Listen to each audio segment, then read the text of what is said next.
What's up MMA world, and welcome to JM Octagon, where we talk about everything mixed martial arts.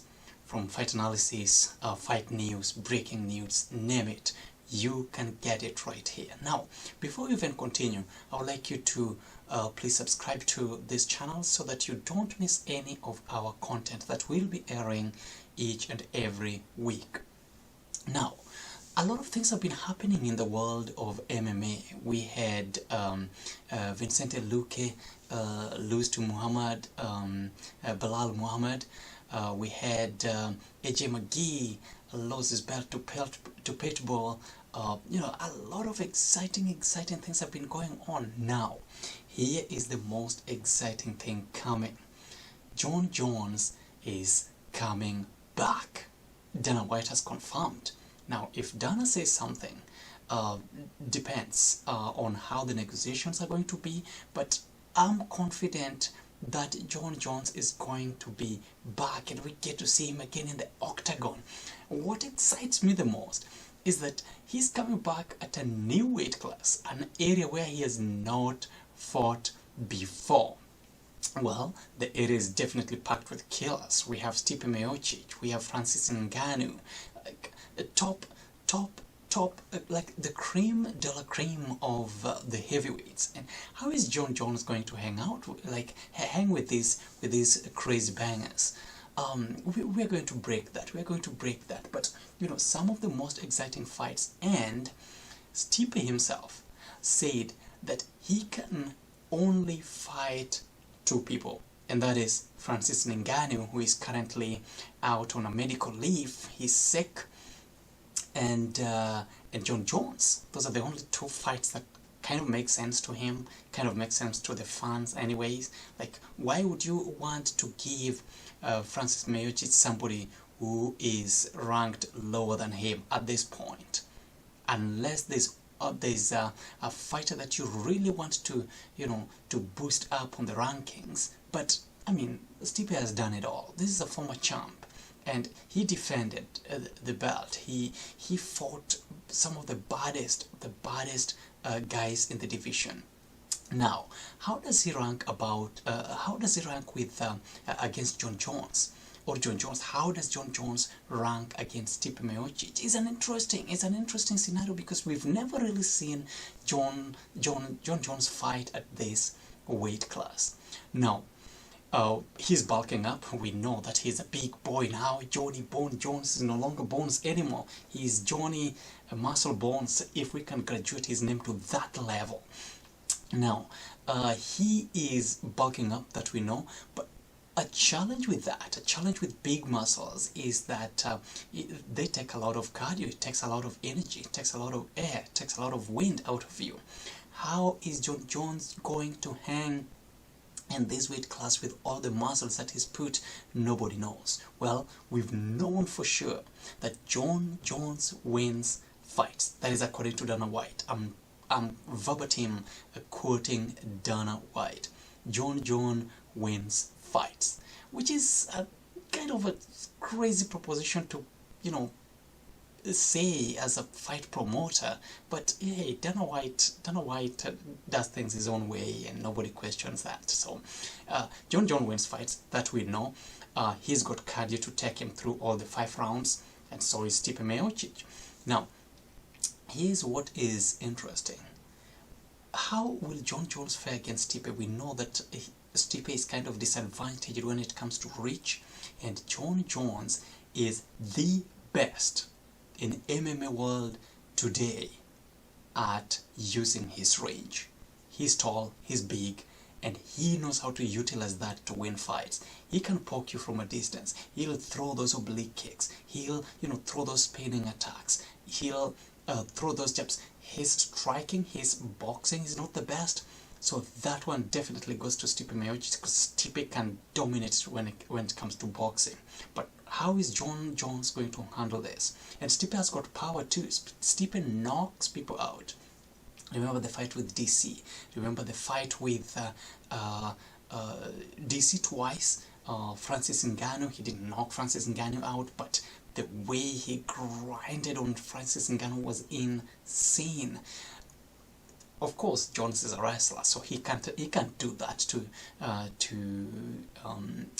Jon Jones. Actually, I think that Jones stand a better chance of beating Stipe at wrestling, and some of the most lethal ground and pound attacks, the slashing elbows, and name it, Jones is nasty. Some of the chokes, submissions, it goes to Jon Jones. Jon Jones is one of the best grappler now in heavyweight at the moment since DC left, because DC was at a whole new level. But remember, Jon Jones also took DC down. He actually just picked DC and threw him on the ground, which is insane. But that was at a different weight class, so we can't really tell how Jon Jones is going to fend this weight class. But all we know is that he's going to meet Stipe Miocic. According to Dana White, that is the fight that makes sense, to the UFC. That is the fight that makes sense to the UFC fans. That is the fight that makes sense to both parties. That is Jon Jones and Stipe. And I'm excited about this. And let's look at it really. If you look at the roster, who else is there to fight in July? Who else? Who else is there to fight in July if not Jon Jones and Stipe Miocic? These are the guys who have been, taking part in main events. Jon Jones has been doing main events from the first time he won his belt. Every single time he comes back, dude always goes 5 rounds. I don't know how he still manages to do it with all the crazy fights that he's been having. But that is Jon Jones for you. Now, let's look at some of the resumes that these guys are coming in with. Stipe Miocic, he beat Francis Ngannou, and then lost to Francis Ngannou. And because of adjustments that Francis Ngannou made, Francis Ngannou started wrestling with him, took him down, defended his takedowns, which was insane. We've never seen Francis Ngannou wrestle before. But think about that, and then know that Jon Jones can wrestle better than Francis Ngannou. So that already puts Stipe in a problem, in a deep water right there. Because if the fight goes on the ground, I'm scared for Stipe. Stipe is definitely going to lose if the fight goes on the ground. Jon Jones has got submissions. Jon Jones has got a crazy ground and pound, and he's one of the nastiest when it comes to ground and pounds, elbows and just insane punches. And these are heavy attacks. These are definitely heavy attacks. So Stipe Miocic stands a negative chance once it comes to that. Then we also have Stipe fighting Francis Ngannou, which he won the first time.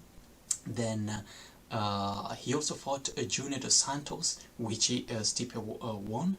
And then he fought Alistair Overeem. So basically all the baddest name you can think of. He fought Fabricio Werdum or Werdum and won.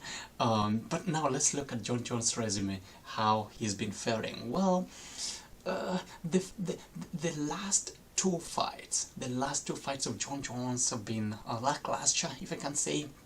Not really great. Some people say that Jon Jones lost. I think I need to do analysis of those two fights. That is when he fought Dominic Reyes and Thiago Santos, and see how he really fared. Did he really lose or did he really win? A lot of people believe that he lost. I still have to give my thoughts on that. Of course, he won with a unanimous decision against Dominic Reyes, and with a split decision on Thiago Santos, which I thought was very close. That was on July 6th, 2019, when Jones fought Thiago Santos. That was a crazy fight. That was a crazy fight. And then he fought Anthony Smith, which he dominated. Alexander Gustafsson, which he dominated. He's fought Daniel Cormier, which was kind of a no contest. Because of issues that came up after. You guys know about Jon Jones and all his moves, so I'm not going to dwell on that. I fought Vincent Prue, which he dominated, and Daniel Cormier. He's unanimous decision, and Glover Teixeira also UD. So he's good. He's good. He's really beat who is who in that weight class. But this, remember, is a totally different animal that we've never seen Jones perform. Now, here's some of the things that Jon Jones can implement to win this fight. Those oblique kicks. We know that he has got reach advantage. Jon Jones has got the longest reach advantage in the UFC. So why not implement that? Throw those oblique kicks from a mile away. I'm not sure how Stipe is going to handle these things. He hasn't really fought someone at Jones' caliber when it comes to throwing oblique kicks, so that is definitely going to be a problem, unless that Stipe Miocic can counter him with boxing and just throw throw punches at him constantly and crazily. Don't give him a chance to rest, just throw. Then his chances of winning. Otherwise, it is going to be pretty dicey for Stipe, and at this point, I would say that Jon Jones actually stands a better chance of beating Stipe Miocic. Now, here's an interesting scenario. This is just a thought that was going on in my hand as I was saying this. Say that Stipe Miocic wins, then he has to meet Francis Ngannou again. That is the best fight for Ngannou, and I believe that Ngannou can win that fight. And why am I saying this? We know that Ngannou is out with a knee problem, and I'm scared for Ngannou to come back and fight Jones just because of those oblique kicks. Jon Jones would throw those oblique kicks to that right knee of Francis Ngannou all night. He won't even care whether Ngannou is in pain. After all, this is a sport, but I'm super scared. I think the safest fight for Ngannou to take after Jon Jones fights Stipe Miocic, whoever wins, is to go with Stipe Miocic. Francis Ngannou should fight Stipe Miocic and wait for Jon Jones. You know, after fighting Stipe, unless things really change. Now, here's an interesting scenario. What if Jones wins against Stipe Miocic, and then Jones now has to fight Francis Ngannou? Oh man, then it's gonna be a problem. Here we have a power puncher against someone who can do it all, you know, in the name of Jon Jones. So this is where I think Francis Ngannou will rely more on his power, and Jones to rely more on his octagon experience, really, because he can wrestle, he can strike from a distance, not punching, not boxing, because when it comes to boxing, I believe that Stipe is better at him, and he's got a chin, but it has not been tested at heavyweight, so we don't know how Jon Jones' chin is gonna hold up at that level. But hey man, guys, I'm super excited to see how Jon Jones does anyways. So I'm wishing both guys all the best. Stipe Miocic, go get Jones, and Jones, go get Stipe. Anyways, if you guys enjoyed this brief summary of the fight that is coming up, Jon Jones against Stipe Miocic, please give this video a thumbs up, subscribe, and let's meet on my next video. Thank you.